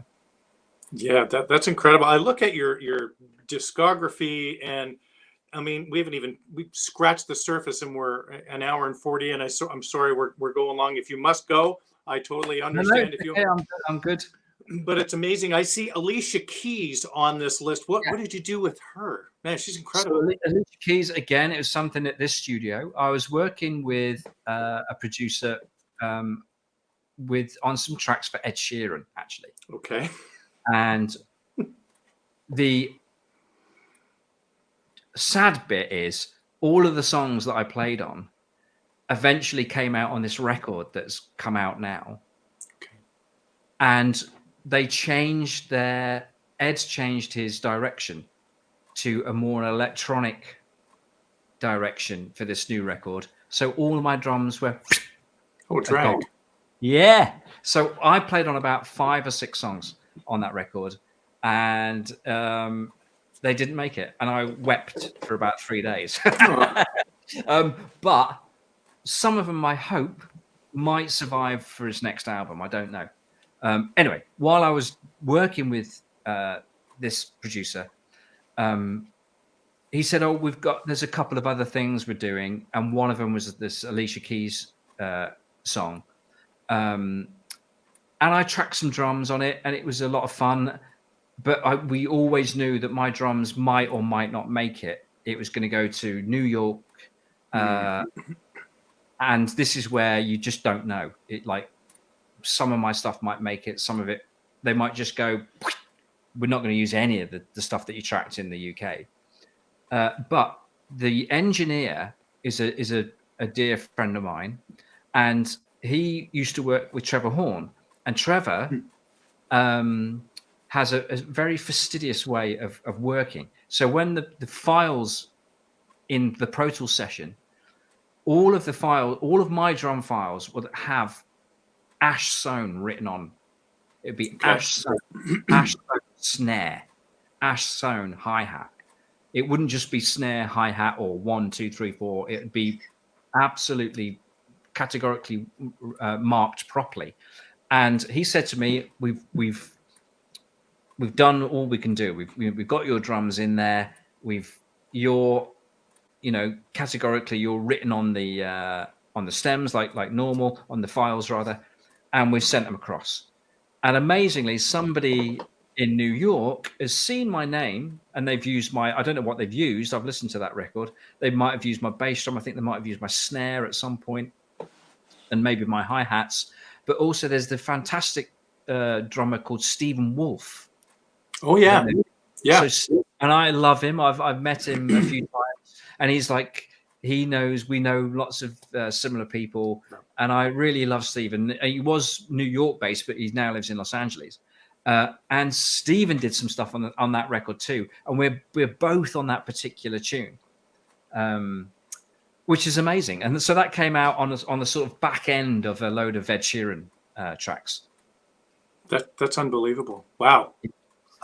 Now, I could ask you 50 more questions. We talk about one thing, and I'm like, oh, I should ask this. But I wanted to ask you about playing on soundtracks. How does that differ from playing on a pop record? Yeah, it is very, very different. So the first one I ever did was Terminator Genesis. So the way it sort of kind of was working here in the UK, the drummers, it's probably the same everywhere, but the drummers that end up doing a show like that can read music. They're usually experienced drummers. And this particular composer, a man called Lorne Balfe, who works with Hans Zimmer, was doing the Terminator Genesis soundtrack. And I think he probably seen me on The Voice. And he was I think he'd seen me, some of the records I played on, I think he knew. And he basically asked me to do double drums with another a great British drummer called Ian Thomas. So, and I'd never done a soundtrack before, and reading, oh my God, reading what's interesting about Terminator, it was just tom-toms. I had a 14-inch floor, 16-inch floor, and an 18-inch floor tom. And we recorded the theme, you know, dun dun dun dun dun dun dun dun, that big Terminator. Yeah. So that was my ringtone for a little while, because I couldn't believe it. I played on this iconic track. And I think what they did, I think they re-record it each time there's a movie. The producer re-records it. So Terminator Genesis is me and this guy Ian Thomas. But what was difficult about that session, it's not what you're playing, it's what you're not playing. So you might count for 8 or 9 bars that are changing in tempo and possible time signature, and then you have to go. So you can imagine, you know, this sort of futuristic setting, and then it's really eerie, bizarre music, and then all of a sudden there's this impact of toms. But you've got.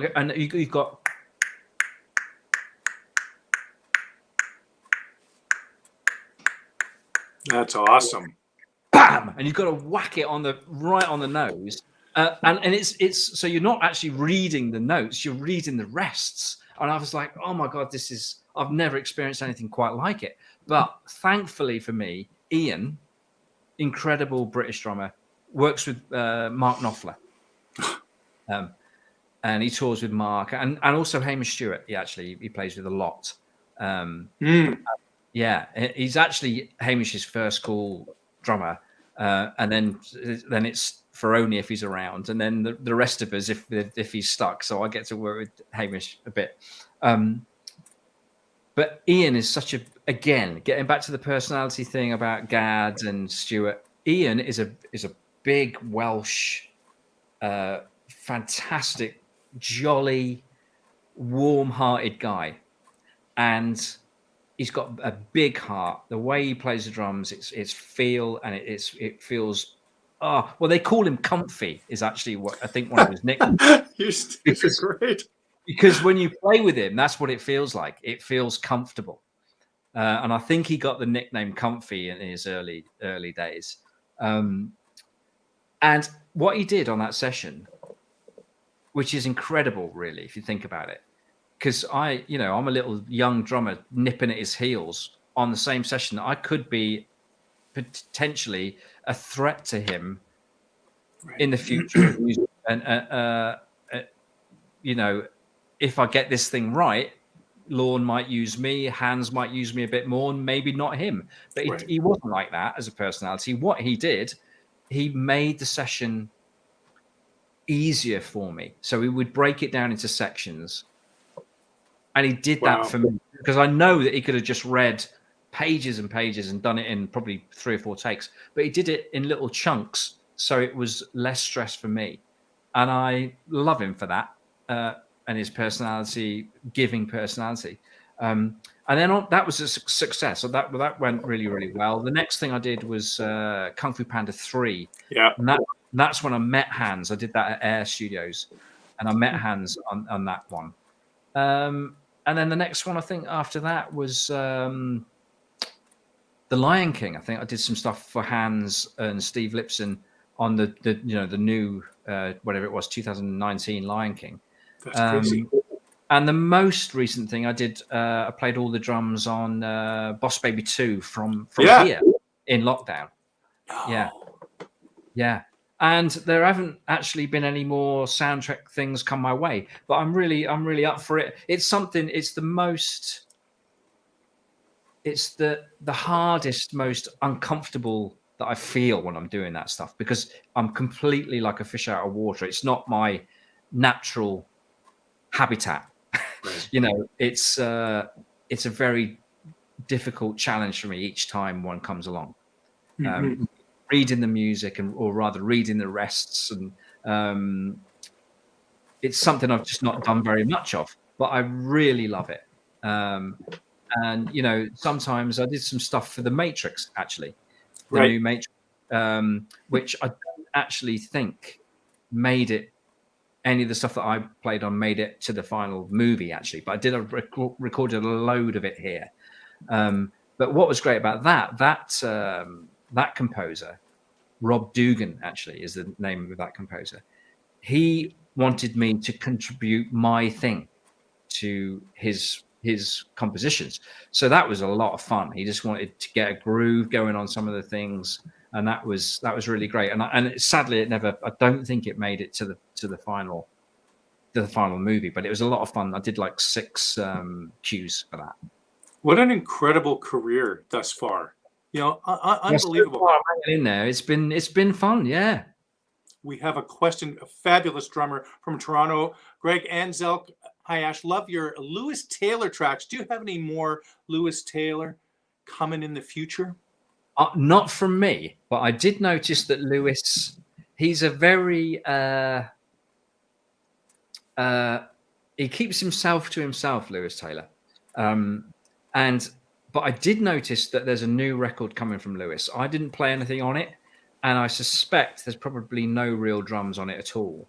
Wow. And if there are, that's a very lucky drummer, because he's a fantastic artist. I adored playing with him. And I did a little bit of recording with him, but mainly live. We played in the States and all over the shop with Lewis. He's a fantastic. You should definitely check him out. I don't know him. What is that? What kind of music is that? Well, arguably Lewis, he's a white English singer-songwriter, but he just happens to have this sound that's like Marvin Gaye, and he plays every instrument. He's as close as a genius I think I've ever met. So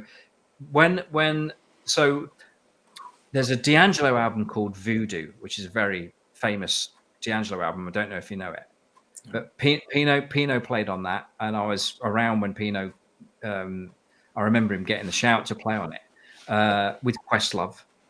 But that record was supposed to be produced by Lewis, and in the end, he declined to produce it. It's like so.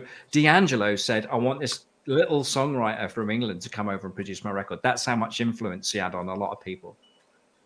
Incredible, incredible noise, incredible songs. I'll have to definitely check him out. The album is it's from 1996, and I think it's just called Lewis Taylor. That's the one you should listen to.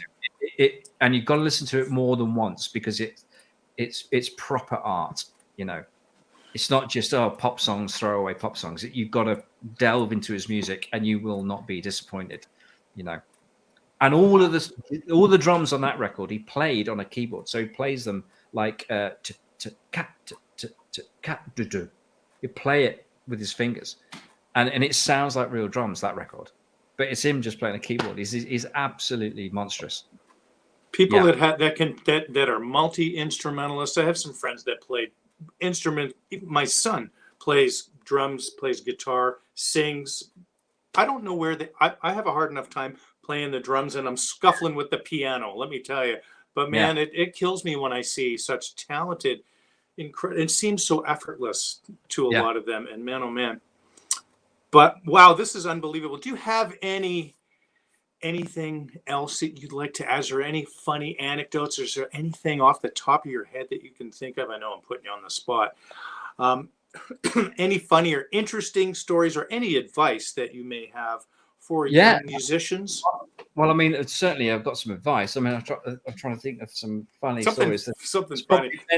But I mean, the advice I would give is, you know, you firstly don't give up, really, because if music's in your heart and in your soul, then you're never going to be satisfied doing another job, really.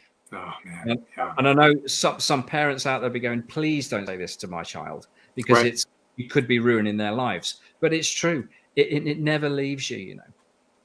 There's a singer-songwriter that I know and I work with a lot, and his dad wanted him to be a lawyer, but he didn't want to be a lawyer. He wanted to be a singer, and he went through law school and he got flying colors. He went and studied for 5 years and he got his certificate and he gave it to his dad and said, here you go. You wanted this more than me. And then he immediately became a professional singer.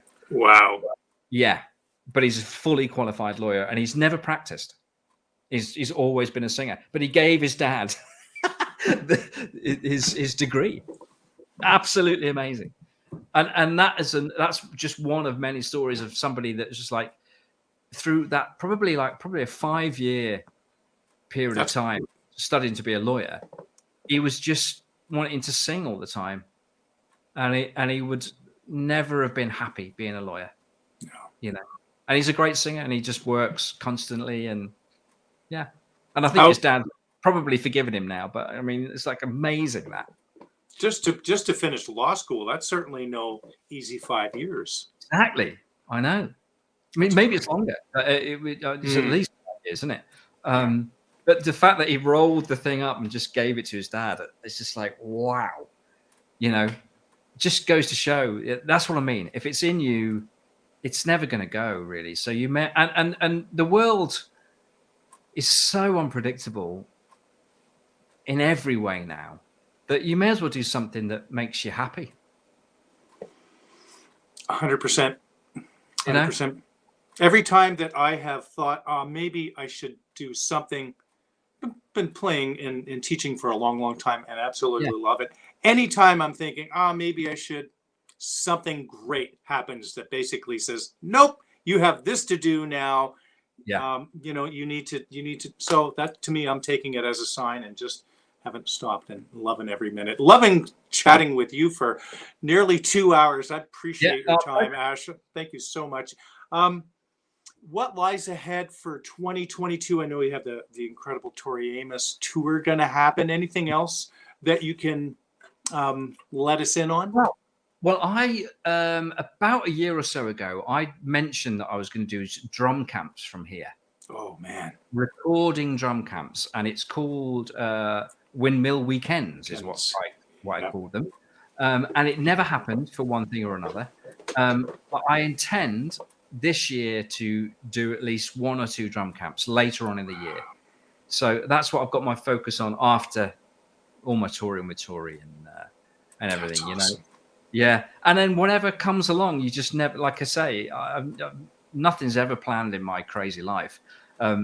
So who knows? There might be some more soundtracks. There might be there's some records coming out this year that I'm very, very excited about and looking forward to them coming out. Julian Lennon, I've been working for about 3 years for. That's coming out soon. I did a Bob Marley album, posthumous Bob Marley album, which is going to come out hopefully this year. There's some really cool stuff, you know, in the pipeline. Indeed. This has been incredible. Thank you, Ash. Thank you, everyone, for tuning in. This has been amazing. Really nice to virtually meet you finally after a little bit of time. So thanks so much for your wisdom and for the time and your beautiful energy. I wish you nothing but the best. Thank you so much. And I hope to see you in Canada, if possible. You know? Yes. Yeah. All right. Great. Everyone, take care. We'll see you next time. All right. Bye-bye. Thanks, Ash. Bye-bye.